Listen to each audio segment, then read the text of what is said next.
Un grand merci à vous tous, une fois de plus, de nous rejoindre sur ce nouveau webinaire dédié aux dames, et en particulier, revenir finalement sur une thématique que nous retrouvons de plus en plus chez les clients, aussi bien sur des clients qui cherchent une solution que des solutions en cours de migration, qui revient se poser la question de comment inspecter, contrôler et optimiser les actifs numériques de votre dame. Et nous aurons le plaisir, durant ce webinaire, d'être accompagnés de François Blaillot, CEO de Ipséité. Bonjour François. Bonjour Frédéric. Et bien entendu, Malika. Bonjour Malika. Bonjour Frédéric, vous l'aurez compris, on est un peu dans la même salle. Voilà. Et donc, on va lancer ce sujet donc, tout de suite, et puis je vais laisser la parole à Malika. Voilà, alors certains le savent en fait. François, je l'ai rencontré il y a quelques années quand j'étais à l'époque éditeur de solutions et où on intervenait régulièrement sur des projets où les clients nous disaient ah non, le DAM, il n'est pas bon, il faut changer de système parce que notre système n'est pas bon. Alors, il est vrai que des fois, dans le temps, on a besoin de faire évoluer la plateforme et de la changer. Mais sur certains projets, on a vraiment été confronté au fait que le DAM n'était pas bon parce que la recherche n'était pas efficace. Et donc, c'est une des raisons qui fait que la recherche pas efficace, on a besoin de revoir un peu comment sont classés, ordonnés et indexés en fait, les éléments de ce DAM-là. Donc, il nous a semblé judicieux aujourd'hui, en tant qu'acteur des solutions DAM, donc on pousse des solutions, c'est très bien, mais on accompagne avant tout nos clients dans le fait d'avoir des DAM qui soient performants, avec une recherche qui fonctionne, et faciliter le travail des DAM managers et de documentalistes sur l'intégration et la mise à jour de ces contenus. Donc, on va aujourd'hui présenter, grâce à François, la solution Veriflies, qui va être une solution qui justement permet de répondre à cette problématique, comment vérifier que nos données sont correctes, que ce soit les données descriptives, que ce soit les données des droits à usage, et tout ça autour du DAM, dans le sens où on peut faire des choses avant et on fait des choses pendant, et on fait aussi des choses au moment de la migration de solutions DAM. Alors, en préambule, on va commencer rapidement, mais vous commencez à nous connaître, à se présenter. Donc, pour ceux qui ne nous connaîtraient pas, donc, Activo est un cabinet de conseil indépendant et agnostique. Notre ADN, finalement, c'est celle de nos clients. Et l'on dit très souvent, d'ailleurs, notre réussite, c'est celle de nos clients. Tourner autour, finalement, d'une approche disruptive et agnostique autour des solutions DAM, MEPIM et CMS, puisqu'aujourd'hui, l'écosystème client est aujourd'hui très riche, la data est un petit peu partout, et finalement, depuis la gestion des contenus, donc des médias, des assets, la donnée produite au niveau des PIM, et finalement l'agrégation de ces contenus sur la plateforme CMS, c'est toute une chaîne d'expertise et de métiers qui nous accompagne depuis une bonne vingtaine d'années. Avec le plaisir, bien entendu, d'être avec Malika, donc Activo, donc orienté autour de l'expérience client, de l'expertise, l'analyse des solutions, le change, l'accompagnement métier, trouver des solutions et quelquefois aussi vous accompagner dans le déploiement de ces solutions. Alors, je précise qu'Activo est un cabinet où on a différents profils, des profils plus techniques, des profils fonctionnels, un super chef de projet digital, et des personnes qui accompagnent sur la partie change. Donc, c'est vraiment Activo, c'est une équipe. On se fait plaisir à travailler ensemble. Je pense que ça se ressent et on essaie de mener à bien les projets de nos clients voilà, en toute simplicité. Malika, tu nous présentes peut-être un petit peu le… Voilà, donc là, on voit une liste de références avec qui nous travaillons. Alors, vous l'aurez compris, on intervient en amont sur des projets RFI, RFP. Donc, on accompagne le client à trouver la meilleure solution DAM qui correspond à son projet, à son budget, à ses contraintes et ses exigences techniques et fonctionnelles. Et on intervient aussi après, une fois que la solution a été choisie avec ou sans nous, pour mettre en place cette plateforme-là et aller jusqu'au bout, c'est-à-dire avoir un vrai onboarding des utilisateurs, un vrai succès d'exploitation de la plateforme et que ce succès et que cette mise en œuvre de la solution, elle perdure dans le temps et elle ne s'arrête pas uniquement au moment où on lance la plateforme. Donc, on intervient aujourd'hui dans différents secteurs d'activité. Voilà, on est dans de l'industrie, dans le luxe, dans des administrations françaises, peu importe. Pour nous, ce qui est le plus important, c'est la mise en œuvre d'une solution DAM et d'en faire un succès et pas juste pendant les 3 mois qui suivent. Vous l'aurez compris, c'est sur du long terme. À toi, François, maintenant de nous présenter Ipséité. Merci Frédéric, merci Malika. Bonjour à tous, François Blaillot. Donc, je suis le CIO de la société Ipséité, qui est une entreprise qui est basée à Lausanne, en Suisse. Et Ipséité est une société qui aujourd'hui édite des solutions pour la gouvernance d'assets digitaux. C'est une entreprise qui a maintenant 17 ans d'existence et qui édite le logiciel que nous avons nommé Verifly, qui est un logiciel qui fonctionne dans le cloud et dont on reparlera tout à l'heure. Ipséité est présente en Suisse et aux États-Unis, essentiellement.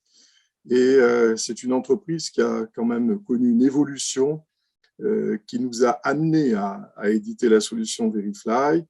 Société de service au départ, nous avons mis les mains dans le cambouis pendant très longtemps.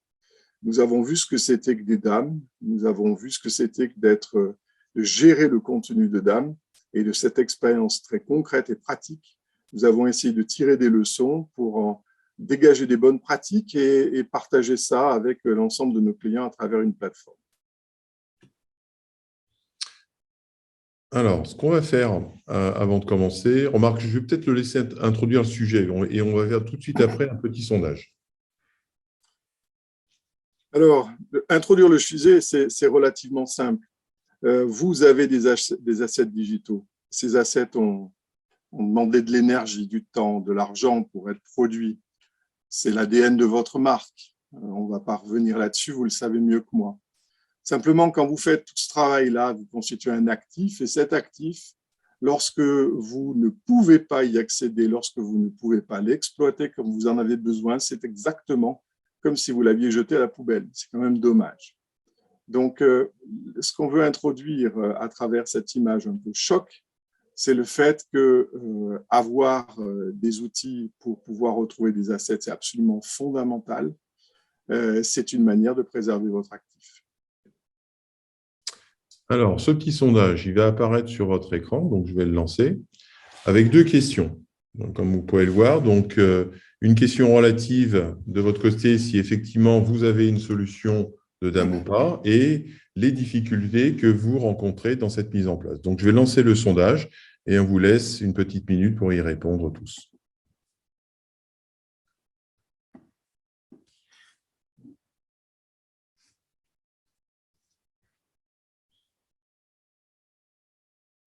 Alors, bien sûr, on est en période d'élection, donc l'abstention n'est pas admise.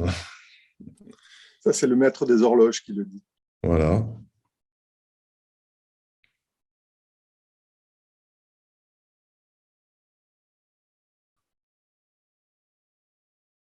La question 2, on est bien sur un choix multiple, donc n'hésitez pas. Oui.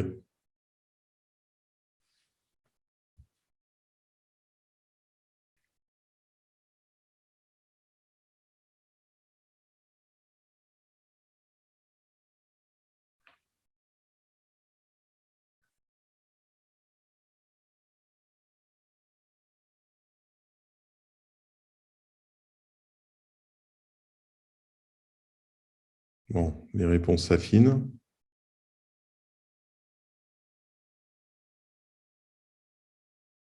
C'est-à-dire que c'est bon pour tout le monde. Donc, se dégage de ce sondage que finalement, vous êtes une bonne majorité, 80%, à avoir déjà une solution DAM. Donc, certains n'en ont pas. Donc, ça fait également partie de l'objet de ce webinaire de mettre en avant ces solutions et de voir pourquoi. Et après, sur les difficultés, on n'est pas trop étonné. C'est-à-dire qu'on retrouve toujours cette organisation des médias partagée avec finalement l'optimisation pour retrouver ces médias dans son DAM, puisqu'effectivement, on vient de plus en plus dans des solutions qui sont un peu en mode open search, à la Google-like, comme on dit souvent, et que au regard de ces recherches, dès qu'on a beaucoup d'assets, beaucoup de médias, il peut devenir compliqué de les retrouver. Finalement, c'est tout l'enjeu finalement de ce webinaire. Donc là, je vais terminer le sondage. Voilà. Et donc, nous allons passer à toi, François, pour la suite du déroulé. Alors, le DAM fait-il le job? J'ai relevé ce mois de février 2022 une définition qui a été donnée dans le journal martech.org qui dit qu'un DAM, c'est une source unique, on va dire, de vérité, où les marketeurs peuvent trouver toutes les versions de leurs assets qui ont été créés pour la marque, évidemment, que ce soit les images, les PDF, les photos, les audios, etc. Tout ce que vous pouvez imaginer comme fichier qu'on va mettre dans un DAM. Et ce que j'ai voulu retenir là, c'est cette définition qui est « single source of truth ». C'est le point clé. Et partant de là, je me questionne, est-ce qu'un DAM est véritablement une source unique de vérité? Et on va essayer de voir ensemble si la promesse est tenue. Peut-être que Malika, tu peux nous rappeler l'essentiel de la fondation de ce qu'est un DAM? Alors, moi, quand je définis le DAM, je dis aussi que c'est l'unique source de vérité des médias d'une entreprise. C'est notre objectif. Le DAM, aujourd'hui, c'est vraiment le référentiel. C'est la plateforme qui permet de stocker en un lieu unique les médias de l'entreprise pour pouvoir les classer, les indexer, apporter toutes les métadonnées qui vont permettre de les retrouver et de les distribuer à travers des interfaces spécifiques au DAM ou aussi tout simplement en diffusant directement ces médias-là vers des applications tierces. Et là, dans ce cas-là, le DAM devient l'entrepôt de médias pour des applications tierces. Au-delà de cette distribution, le DAM gère aussi le cycle de vie complet des médias avec le moteur de recherche et aussi l'archivage et le cycle de vie complet des médias jusqu'à l'archivage des fichiers.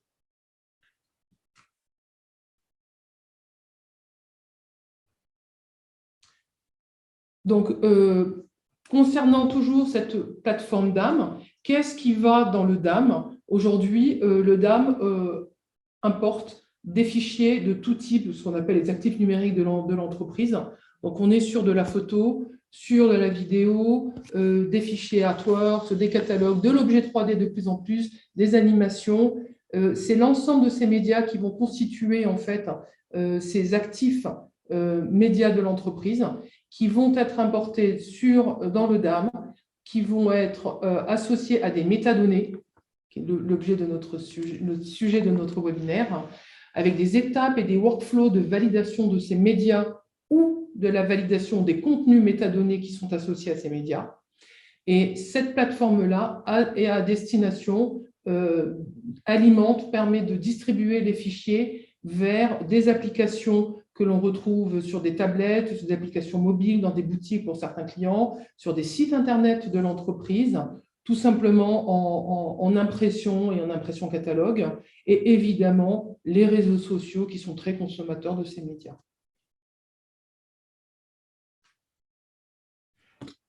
Du coup, on revient sur cette notion de source unique de contenu.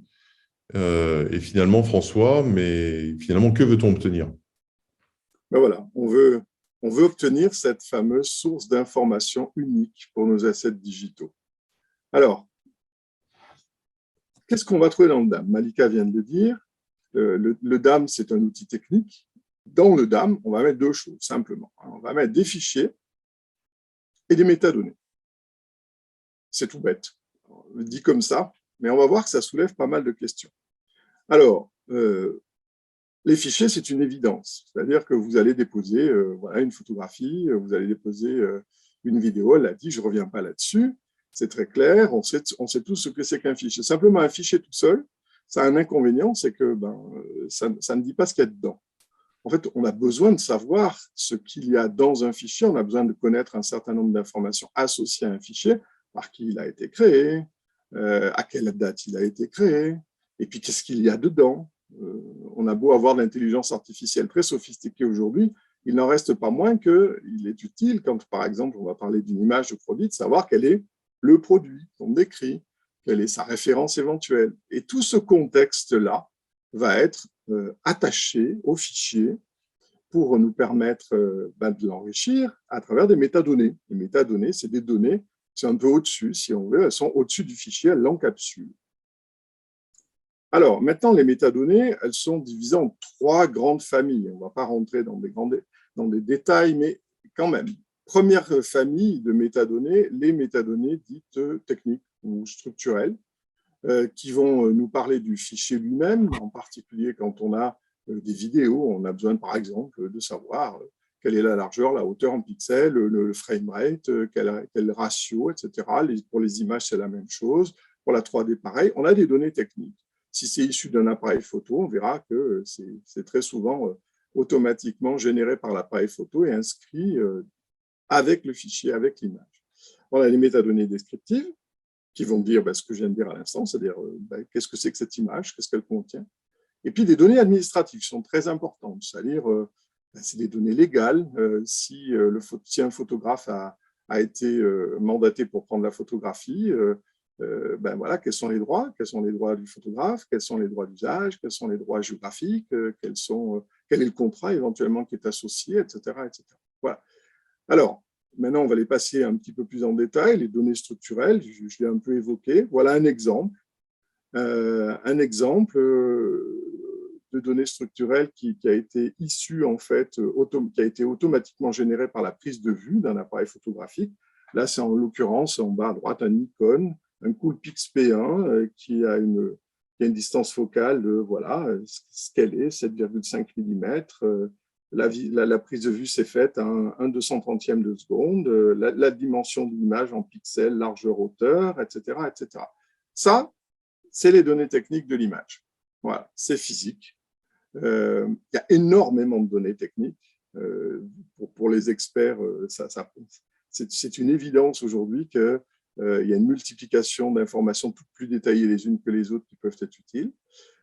Deuxième point, les données descriptives, je l'ai dit, le contexte, référence produit, les détails. Donc, tout ça, c'est quelque chose qu'on va rentrer manuellement.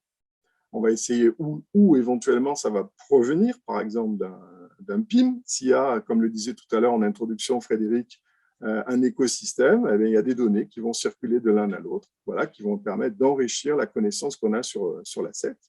Puis, troisième type de métadonnées, alors, j'en oublie au passage, excusez-moi, Oui, mais là, je vais laisser la parole à Frédéric pour le… Juste une aparté, parce que c'est une métadonnée qui nous tient à cœur au regard aussi du travail que l'on fait avec IPTC.org, c'est l'IPTC, donc pour International Press Television Council. Donc, c'est un standard de métadonnées qui date de 1965, donc ça a plus de 50 ans maintenant. Et aujourd'hui, ça permet d'embarquer des métadonnées directement dans les fichiers, comme vous pouvez le voir sur cet exemple-là, avec des évolutions aussi de la norme qui, notamment ce début d'année, vont nous permettre de gérer des traductions. Là aussi, important, pourquoi? Parce qu'à un moment donné, on va pouvoir aussi, si le système d'âme le permet, récupérer ces assets avec ces métadonnées à jour.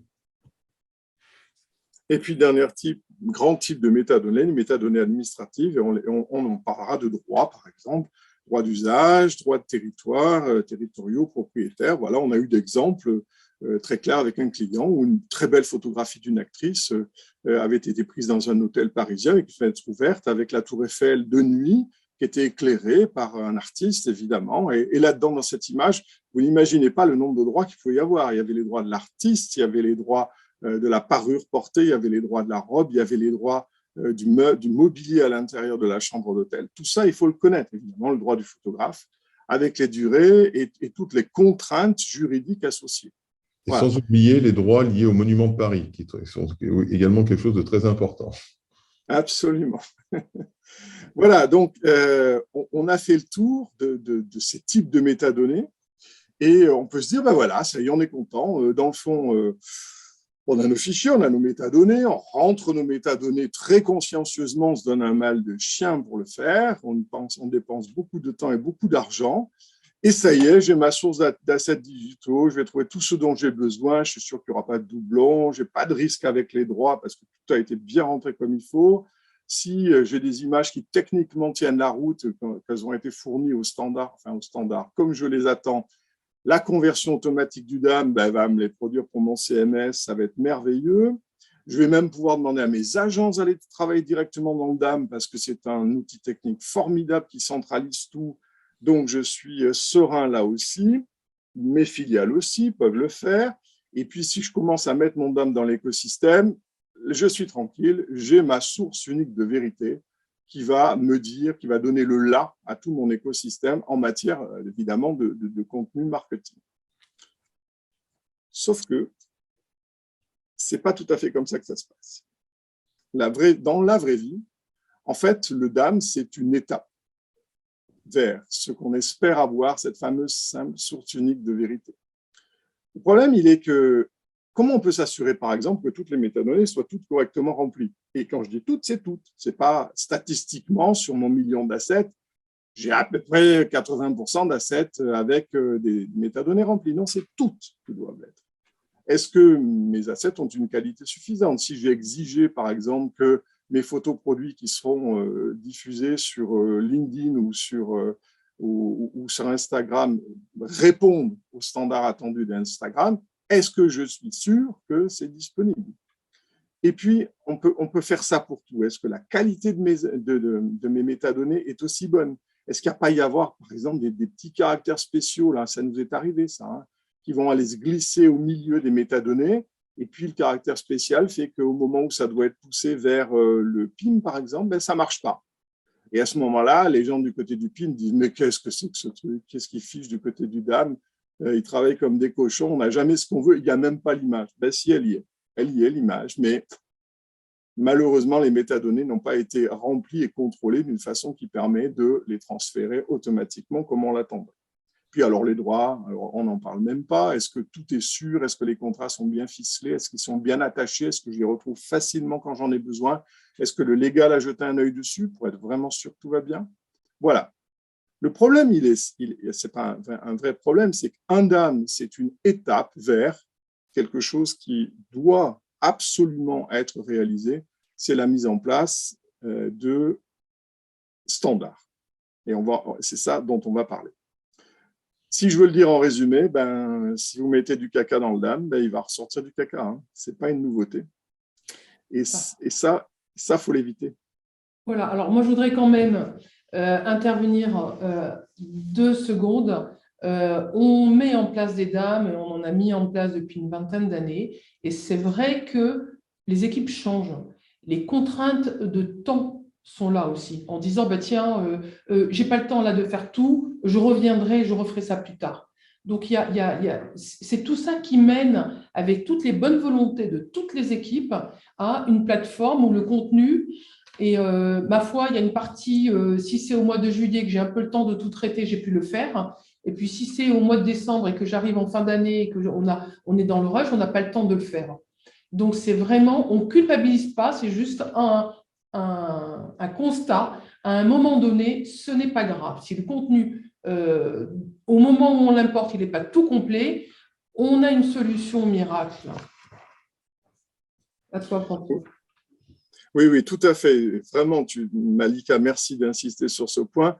Les DAM managers sont nos amis. Ce sont des personnes qui ont une fonction qui est très complexe, qui est lourde, parfois avec, comme l'a dit très justement Malika, peu de temps, parfois pas forcément des moyens suffisants. C'est compliqué. Hein. Donc, on n'est pas du tout là pour critiquer le travail qui est fait. On est plutôt là pour dire, voilà, quelles sont les bonnes pratiques et surtout comment on pourrait aider de telle sorte à obtenir ce qu'on veut à la sortie. Et alors, parmi les bonnes pratiques, la première bonne pratique à mettre en place, évidemment, c'est de construire un standard. Donc, ce n'est pas d'attaquer comme ça, dit en tête, en disant, tiens, en fait, je vais mettre 3 métadonnées, ça ira bien, puis 6 mois plus tard, je mets des métadonnées supplémentaires parce qu'elles me manquent.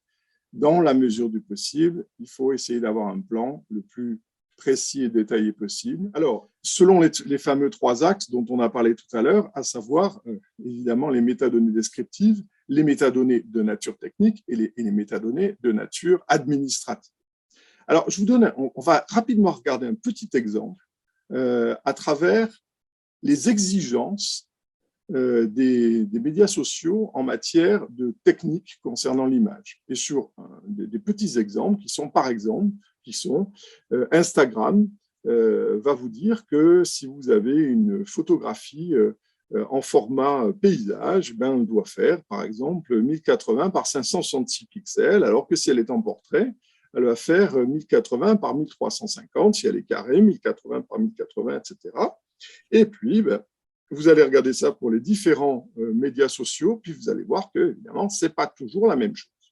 Et là, on parle d'image, et puis on peut faire la même chose avec les vidéos, où on va parler évidemment d'exigences en matière de dimension, mais ça peut être en matière de durée, ça peut être en matière de poids, etc., etc. Lorsque vous produisez vos contenus, il est bien évident que vous devez être en mesure de les produire selon les exigences de ces médias sociaux. Donc, après, techniquement, avec le DAM, vous avez la possibilité de les décliner, mais vous avez aussi, automatiquement évidemment, mais vous avez aussi la possibilité de les stocker dans un format natif qui correspond au canal que vous adressez. Alors, du coup, pour pouvoir respecter le standard, il ne suffit pas de le définir, mais il faut aussi contrôler, et contrôler quasiment en permanence, que le standard que vous avez défini est véritablement respecté dans l'ensemble, pour l'ensemble des assets et des métadonnées de votre DAM. Et c'est là le défi. Donc, ça s'appelle la gouvernance du DAM, et c'est uniquement cela qui va vous permettre d'atteindre le Graal, à savoir cette fameuse source unique de vérité. Donc, la source unique de vérité, c'est n'importe quelle DAM plus un dispositif qui va vous permettre d'implémenter les standards et la gouvernance du contenu du DAM. Et c'est exactement ce que nous proposons avec Verifly. Verifly, ça une baseline qui est que la gouvernance est en permanence. C'est au démarrage du DAM. Lorsque vous allez créer votre nouveau DAM, que vous allez collecter vos assets, vous allez commencer à peupler votre DAM, c'est en permanence pour conserver la qualité du DAM. C'est aussi quand vous avez un DAM qui a déjà un certain nombre d'années d'existence et puis que vous vous posez la question de le remettre à niveau, c'est là aussi que vous allez avoir besoin d'une gouvernance. Et puis, c'est lors de la migration d'un DAM, puis pour des raisons X ou Y font que vous avez besoin de passer d'un DAM à un autre, et bien à ce moment-là, c'est une bonne occasion de vérifier que le contenu de votre DAM est au niveau des standards que vous avez définis. Alors, chez Verifly, nous sommes exactement comme Activo, nous sommes agnostiques, c'est-à-dire nous travaillons avec tous les DAM possibles. Pour l'instant, nous avons développé des connecteurs qui, grâce à des API, nous permettent de dialoguer avec les DAM suivants, que ce soit Cumulus de chez Canto, Binder, Nuxeo, WebDAM, Sitecore, on est en train de développer un connecteur pour eux, et cette liste va gentiment s'allonger parce que le principe de la gouvernance d'un DAM, pour avoir cette fameuse source unique de vérité, est un principe général. Donc, comment nous l'implémentons dans Verifly? En fait, il y a 3 modes dans Verifly. Il y a un premier mode qui est le mode d'acquisition. À quoi sert le mode d'acquisition? C'est lorsque vous voulez avoir un gardien du temple. Vous avez donc un content manager qui est un rôle bien défini, qui va définir les policies, donc il va définir le standard, et qui va briefer tous les producteurs de contenu qui vont se connecter à la plateforme, recevoir le fameux briefing et puis déposer les contenus directement dans Verifly. Et au moment où les contenus sont déposés, eh bien, Verifly fait le job, c'est-à-dire qu'il va contrôler les données techniques, il va contrôler que les assets ont bien leurs métadonnées comme il faut. Enfin, il y a tout un processus qui permet de le faire. Et tant que ce n'est pas bon, eh ben, on recommence. En d'autres termes, les producteurs de contenu sont invités à redéposer jusqu'à ce que le niveau de qualité exigé soit atteint. Et dès lors que c'est fait, le processus d'orchestration du content manager lui permet de transférer en fait ce qu'on appelle un delivery, c'est-à-dire une commande qui a été passée auprès d'un producteur de contenu pour un contrôle visuel, parce qu'il ne faut pas rêver, il y a il peut y avoir des contrôles visuels encore à réaliser qui ne sont pas possibles de réaliser simplement avec des intelligences artificielles ou toute autre technique de traitement du signal. Il y a la possibilité de diriger aussi le delivery vers un contrôle de légal, où là, le légal aura la capacité à accrocher un ou plusieurs contrats aux assets et contrats qui sont liés aux assets dans le DAM quand le DAM le permet. Et un dernier point, c'est que Verifly, en tant qu'orchestrateur, en fait, a la capacité d'adresser des services additionnels tels que le tagging automatique par Google Cloud ou Clarify, et de ce fait encore enrichir des éléments descriptifs de l'asset automatiquement. Et quand tout ça est fait, et c'est seulement quand tout ça est fait que l'asset est poussé dans le DAM, sachant que le DAM reste la seule et unique source de données, c'est-à-dire que Verifly n'est là que pour faire du contrôle de l'ensemble. Deuxième mode de Verifly, c'est le mode audit. C'est celui dans lequel on a en fait un autre processus où on considère que les assets sont déposés dans le DAM directement. Et à intervalles réguliers, l'audit va regarder le contenu du DAM et analyser si ce qui s'y trouve correspond au standard qu'on a défini. Ça, c'est vraiment un processus permanent qui peut être d'ailleurs appliqué à des DAM existants pour vérifier que le niveau d'exigence est bon. Ça peut être utile également quand vous changez votre cahier des charges, que vous décidez d'introduire des nouvelles métadonnées ou de décider éventuellement que les valeurs de vos métadonnées vont changer. Le mode audit est là pour vous. Et le dernier mode que nous allons publier en 2022 s'appelle le mode migration. Et il va permettre non pas de se connecter à un DAM, mais à deux DAM, un DAM source et un DAM destination, et d'effectuer le job lors de la migration depuis la source vers la destination en émettant un rapport qui va permettre d'effectuer les manœuvres correctives si éventuellement il y en a. Voilà la philosophie de Verifly. Maintenant, on peut vous montrer en deux petites vidéos, en gros, à quoi ça ressemble et comment ça se manipule. Dans un premier exemple, nous avons l'administrateur de la plateforme qui veut définir un contrôle technique qui sera appliqué à des assets. Donc, il a la possibilité de définir le nom d'un contrôle technique. Là, par exemple, on va définir un contrôle qui porte sur la taille et les dimensions. Et à partir de l'extension, Verifly va vous proposer automatiquement un certain nombre de contrôles qui peuvent être appliqués. Donc là, en l'occurrence, on veut que la taille du fichier soit de 150 mégas au maximum, que les dimensions soient de minimum de 320 par 3200 et l'axe soit obligatoire, pour la hauteur entre 180 et 1800, que l'aspect ratio soit de 16/9, et c'est tout bon. Voilà ce que c'est qu'un contrôle technique. Et des contrôles techniques, on en a comme ça en stock pour les images, pour les vidéos, et ça peut aller relativement loin. Après, comment on utilise un contrôle technique? Un contrôle technique, il est utilisé dans un delivery. Ça, c'est une deuxième vidéo qui va vous le montrer. Un delivery, comme je vous l'ai dit tout à l'heure, va être en fait lancé par le Content Manager. On est dans le premier mode. Il va adresser une demande à un content producer. Il va définir le nom pour ce delivery. Et puis, il va dire maintenant, dans ce delivery, donc qui est une sorte finalement de briefing, où on va mettre une description, on peut ajouter des fichiers, enfin tout ce qui va permettre à celui, c'est-à-dire le content producer, qui est le destinataire, de comprendre ce qui doit être produit. On va créer à partir de ce moment-là une media request dans laquelle on va dire, voilà, par exemple, une image produit, elle va devoir être déposée automatiquement dans cette hiérarchie. Elle va avoir comme droit, bon là je ne me suis pas rentré dans les détails, mais vous voyez ici, vous allez trouver le contrôle technique qu'on a défini tout à l'heure. Et lorsque l'asset sera déposé, eh bien, le contrôle technique sera appliqué et s'il ne correspond pas, cet asset, si les données techniques ne correspondent pas aux exigences, eh bien, ça ne pourra pas être poussé automatiquement vers le DAM. Voilà, c'est juste pour donner une petite idée de la façon dont Verifly fonctionne. Dernier point peut-être, juste pour conclure, les points forts de Verifly, d'abord, on a voulu que ce soit facile d'usage, c'est-à-dire c'est essentiellement destiné au content manager de DAM. Ça doit être stable, et c'est stable, parce que nous avons choisi des technologies qui sont extrêmement stables.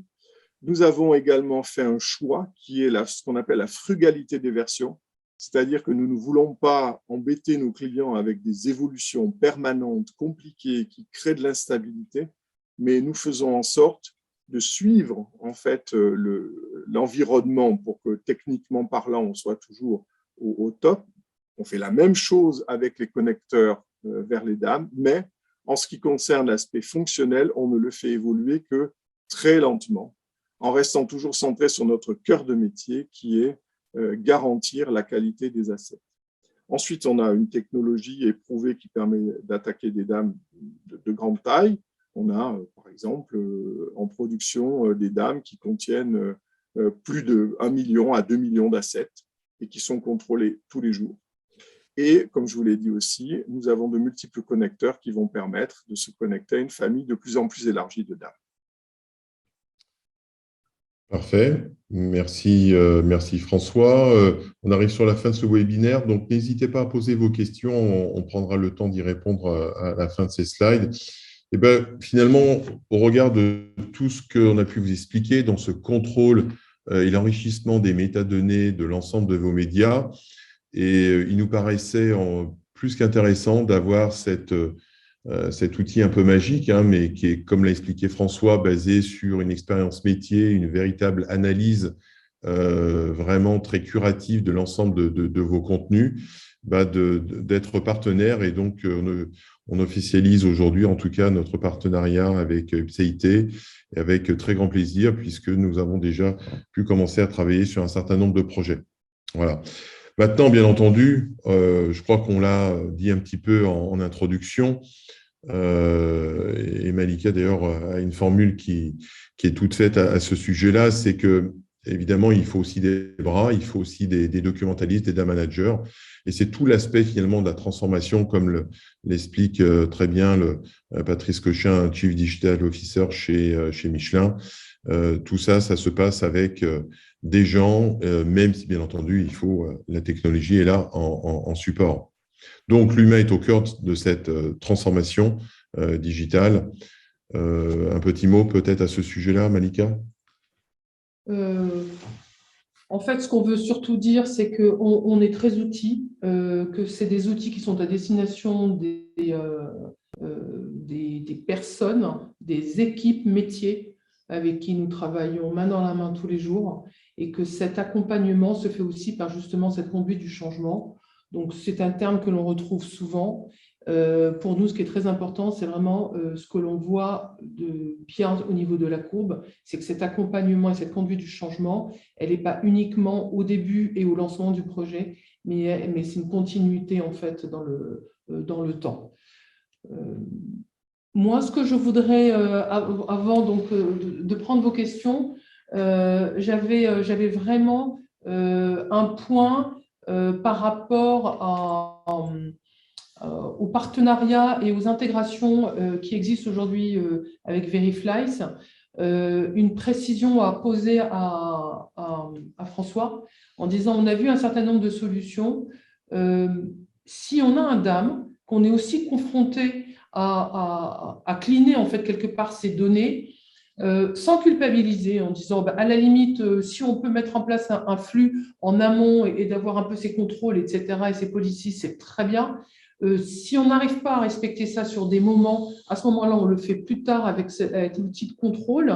Mais si mon DAM, ce n'est pas Binder, ce n'est pas une des solutions qui existent déjà, on fait comment? Est-ce qu'on repart et en disant tant pis pour nous, on va prendre nos petits doigts et on va contrôler tous les champs? Voilà. Est-ce qu'il y a une façon de quand même d'intégrer Veriflies? Oui, alors Malika, effectivement, nous avons une politique qui est extrêmement claire là-dessus. Dès lors qu'un projet se met en place avec un client, si le connecteur vers son DAM n'existe pas, eh bien, nous le développons parce que nous sommes intéressés aujourd'hui à augmenter le catalogue de nos intégrations avec différents DAM et nous estimons que c'est quelque chose qui est de notre ressort. Donc, pour nous, ça n'est pas une barrière. Il est bien évident qu'après, l'intégration et le travail à faire avec le client est une autre étape. mais la connexion vers son DAM, nous la réalisons. Très bien. Merci François. Alors, on a déjà une première question qui concerne, que je vais lire directement, hein, je la découvre en même temps. Si les contrôles techniques paraissent simples sur des données structurées, quelle capacité de contrôle sur l'aspect légal, droit par exemple, concernant la diffusion géographique ou les supports?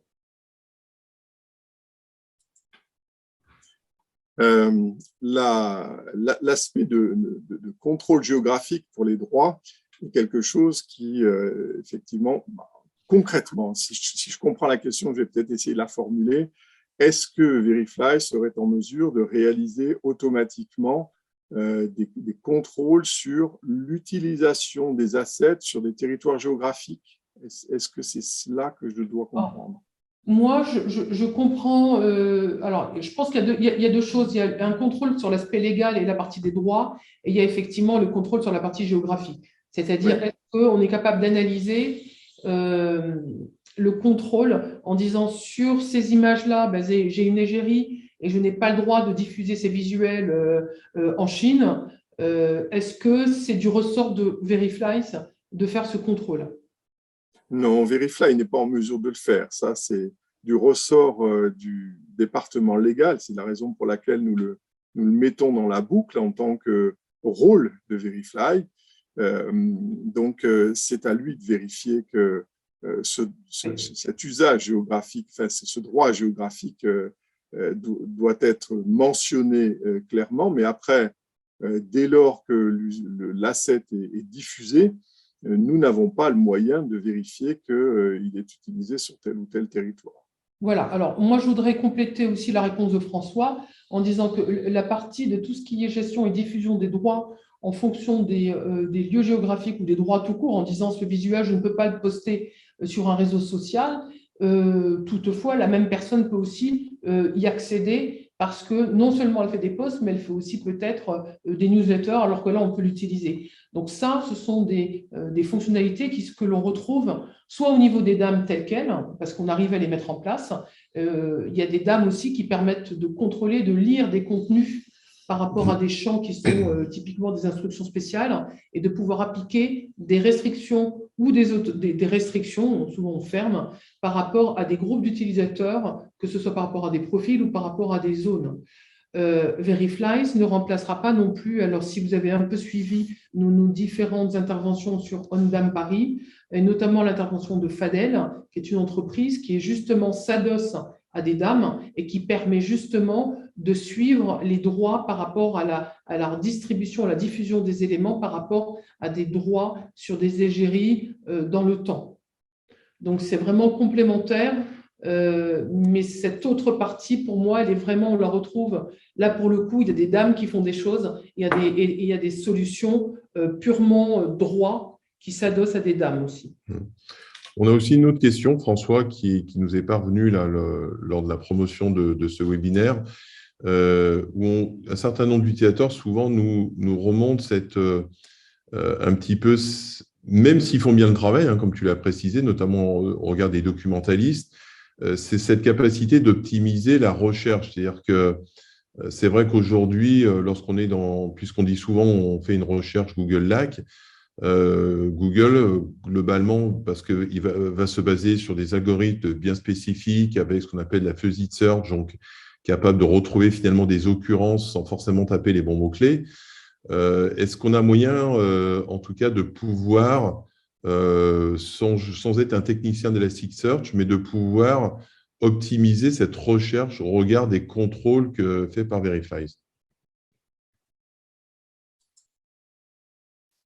Alors, la question est quand même assez délicate parce que Verifly n'est pas un moteur de recherche, ne va pas offrir la capacité à faire des recherches à l'intérieur du DAM. Ça, c'est le moteur de recherche du DAM qui est, comme tu l'as très justement dit, très souvent Elasticsearch. Donc, qu'est-ce qu'on va pouvoir faire du côté Verifly? On va pouvoir contrôler, nous, que les valeurs des métadonnées qui ont été remplies dans les champs de métadonnées correspondent au fameux standard qui a été défini.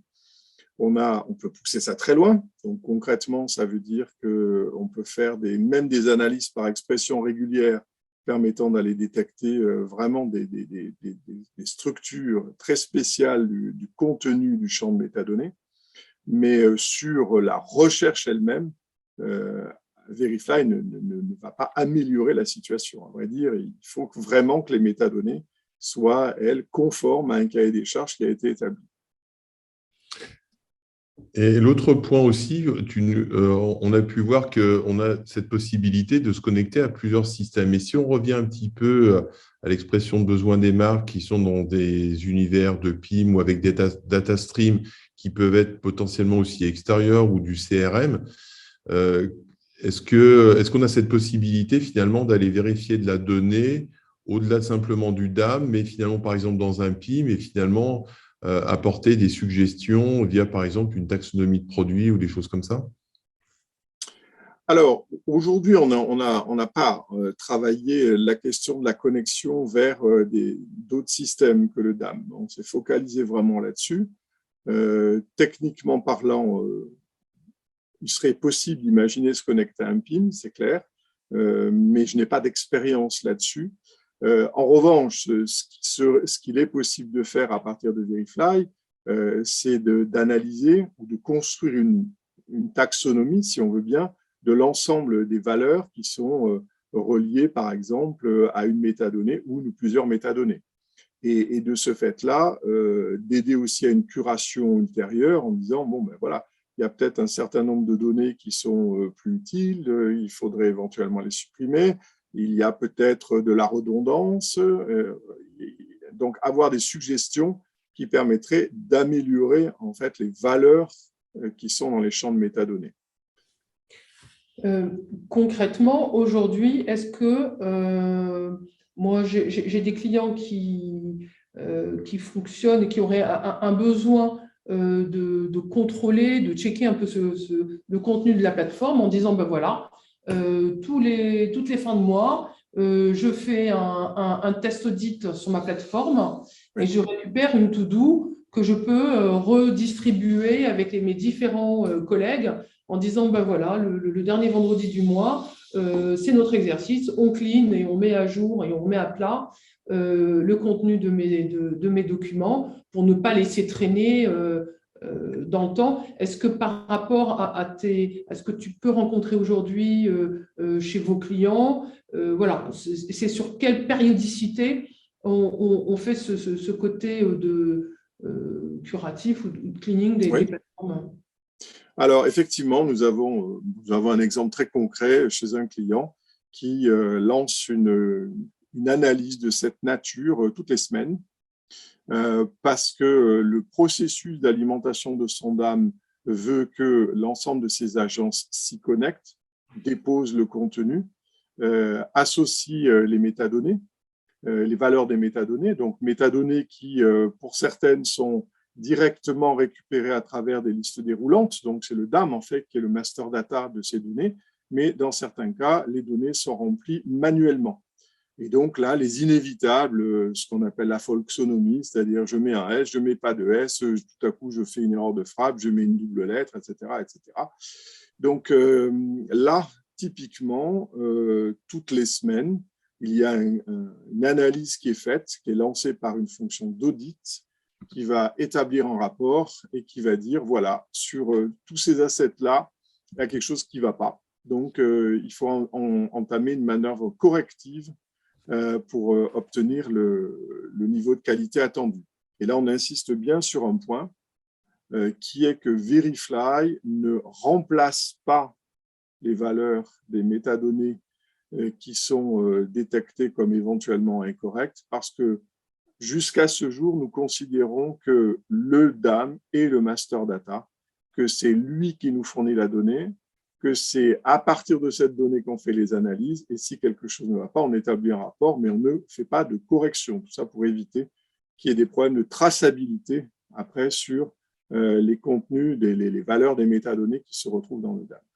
D'accord, ce qui me paraît très utile Quand effectivement, aujourd'hui, on est vraiment dans l'ère, on met en place une solution DAM collaborative avec des contributeurs un peu partout pour pouvoir justement inviter toutes les personnes à pouvoir contribuer, déposer ces contenus, et en se rassurant parce que si le contenu n'est pas exactement comme on le veut, on peut retrouver et faire le ménage dans le DAM avec les outils que l'on connaît du DAM, avec l'indexation par lot, l'appel à des listes, des thésaurus et ajouter des termes candidats qui peuvent répondre à ça. Parfait. Merci. Merci bien, François. Bon, dans tous Merci. les cas, n'hésitez pas à revenir vers nous si vous voulez plus d'informations. On peut même organiser des sessions un peu de présentation un peu plus détaillées avec François de la solution, avec, comme François le précisait, une solution qui va venir au fil des mois s'adjoindre un certain nombre de connecteurs au regard de projets clients.